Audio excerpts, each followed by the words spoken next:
Pelatih Man City dapat meniru legenda klub dalam pertandingan Crystal Palace. Yaya Toure, Edin Dzeko, Raheem Sterling, dan Sergio Aguero semuanya telah meningkatkan dengan gol-gol besar di Selhurst Park untuk Manchester City dalam perebutan gelar sebelumnya. Jadi sekarang saatnya bagi seorang anggota dari tim saat ini untuk melakukan hal yang sama.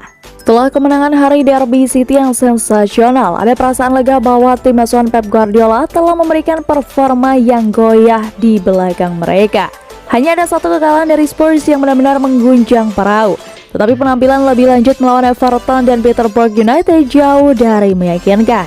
The Citizens telah menemukan alur mereka lagi dan menyingkirkan rival lokal mereka dengan threats nyaris tidak menyentuh sang juara bertahan.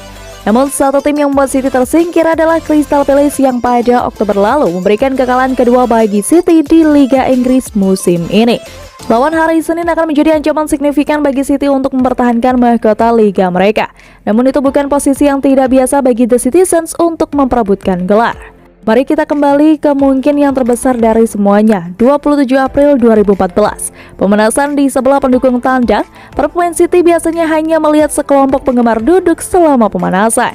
Tapi hari itu berbeda. Bahkan 30 menit sebelum kick-off, bagian tandang itu penuh dan dengan suara yang bagus. Alasannya, Crystal Palace dengan baik hati menunjukkan kekalahan kandang 2-0 Liverpool dari Chelsea di layar lebar, yang berarti gelar sekarang ada di tangan City dan Manuel Pellegrini.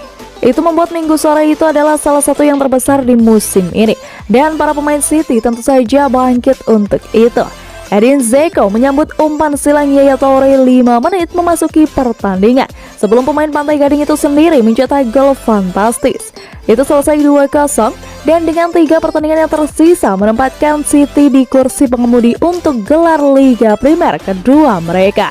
Pada tahun 2019, City kembali bersaing ketat dengan Liverpool untuk memperebutkan gelar dengan kesempurnaan yang dibutuhkan untuk menangkis rival Merseyside mereka. Sekali lagi, para pemain besar The Citizens tampil di Selhurst Park.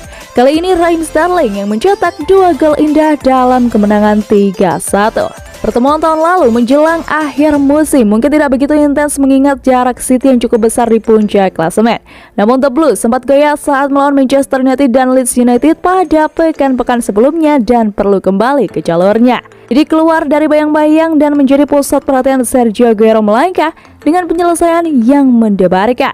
Ini membawa kita ke Senin malam. Liverpool telah memenangkan 8 pertandingan terakhir mereka di Liga Inggris dan terus mengejar City. Kemenangan melawan Brighton dan Hove Albion pada kick-off awal hari Sabtu memangkas jarak menjadi 3 poin, yang berarti perjalanan ke Selhurst Park menjadi lebih penting. Di masa lalu, beberapa pemain hebat City telah melangkah ke sasaran dalam pertandingan khusus ini. Mungkin sudah waktunya bagi pahlawan baru untuk memasuki medan pertempuran dan membawa The Citizens mendekati gelar Liga Primer keempat dalam 5 musim.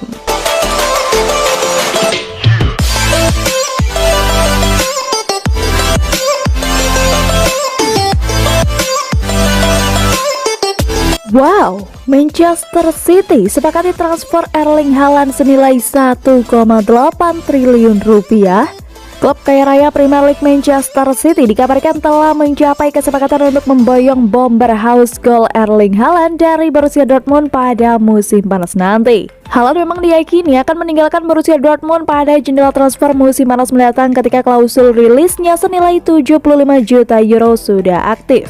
Berkat catatan golnya yang luar biasa dalam beberapa musim terakhir, wajar jika Haaland menjadi buruan sederet klub papan atas Eropa. Salah satunya adalah Manchester City. Biaya transfer Erling Haaland. Pada media Inggris, Daily Mail kini mengklaim bahwa Haaland telah menjalin kesepakatan pribadi dengan Manchester City untuk bergabung pada musim panas nanti. Klausul rilis Haaland memang senilai 75 juta euro atau setara 63 juta pound sterling. Akan tetapi biaya transfer penyerang 21 tahun itu kemungkinan bisa membengkak hingga 100 juta pound sterling. Hal ini dikarenakan Manchester City juga harus membayar biaya transfer kepada agen Haaland Mino Raiola. Selain itu, City juga harus memberikan bonus untuk Haaland. Kedekatan Erling Haaland dan Manchester City. Jumlah biaya yang setara dengan kurang lebih 1,8 triliun rupiah untuk transfer Haaland tersebut kabarnya bukan menjadi sebuah masalah besar bagi Manchester City. Dalam persaingan mengejar tanda tangan Haaland, City sendiri harus bersaing dengan beberapa klub lain seperti Real Madrid, Barcelona, hingga PSG. City memiliki keuntungan tersendiri karena mereka memiliki kedekatan secara emosional dengan Haaland.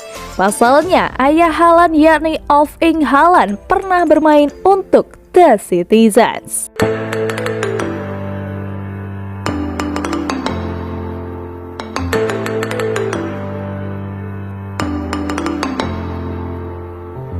Minggir, 3 pemain ini calon korban kedatangan Erling Haaland ke Manchester City. Seperti yang dilansir dari Daily Star, ada kabar bahwa sudah ada diskusi secara personal antara Manchester City dengan Erling Haaland dan beberapa berkas transfer akan segera ditekan. Manchester City sendiri dikabarkan sudah siap mengajukan tawaran fantastis yang tidak akan dapat dikejar oleh klub manapun pada musim panas mendatang. Menimbang situasi saat ini, The Citizens nampaknya calon penawar Erling Haaland yang paling di atas angin. Setelah kehilangan satu pesaing berat Chelsea, mereka hanya perlu memikirkan PSG atau Real Madrid. Yang pertama, para calon korban Erling Haaland di Manchester City. Kemanapun Erling Haaland datang, tentu bisa mengancam eksistensi para pemain yang telah berada di sebuah tim. Tidak terkecuali Manchester City siapa saja? Phil Foden. Kehadiran Erling Haaland sejatinya akan mengembalikan posisi sejumlah pemain Manchester City ke tempat semula. Yang paling jelas adalah Phil Foden. Meski sudah nyaman dengan perannya sebagai striker, ia agaknya harus merelakan peran tersebut jatuh ke Erling Haaland jika sang pemain benar-benar datang. Jauh ini, Phil Foden berhasil melakukan tugas yang diamanatkan oleh Pep Guardiola di lini depan Manchester City. Sepak terjangnya pun tidak jarang mendapatkan banyak pujian dari publik maupun para pengamat sepak bola di seluruh dunia. Kemunculan Erling Haaland mungkin akan menyingkirkan Phil Foden dari posisinya saat ini. Namun di sisi lain bisa mengembalikan bintang timnas Inggris tersebut ke lapangan tengah. Yang kedua, pemain lain, Gabriel Jesus. Jika Phil Foden bisa kembali ke posisi naturalnya, nasib berbeda mungkin akan dialami oleh Gabriel Jesus. Mengingat satu di antara 3 posisi terdepan The Citizens pasti akan diberikan kepada Erling Haaland. Bahkan bisa dibilang ia adalah pemain yang paling terancam eksistensinya jika bintang Borussia Dortmund itu merapat.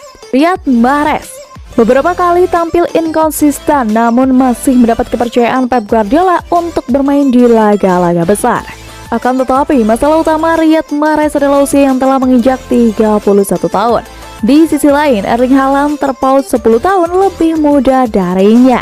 Apalagi kontrak Riyad Mahrez di Manchester City pun akan berakhir tahun depan. Dengan Erling Haaland di depan mata, seberapa lama lagi kira-kira ia bisa bertahan? Ada kemungkinan klub akan memberi tawaran yang tidak terlalu menggiurkan baginya agar tetap bertahan.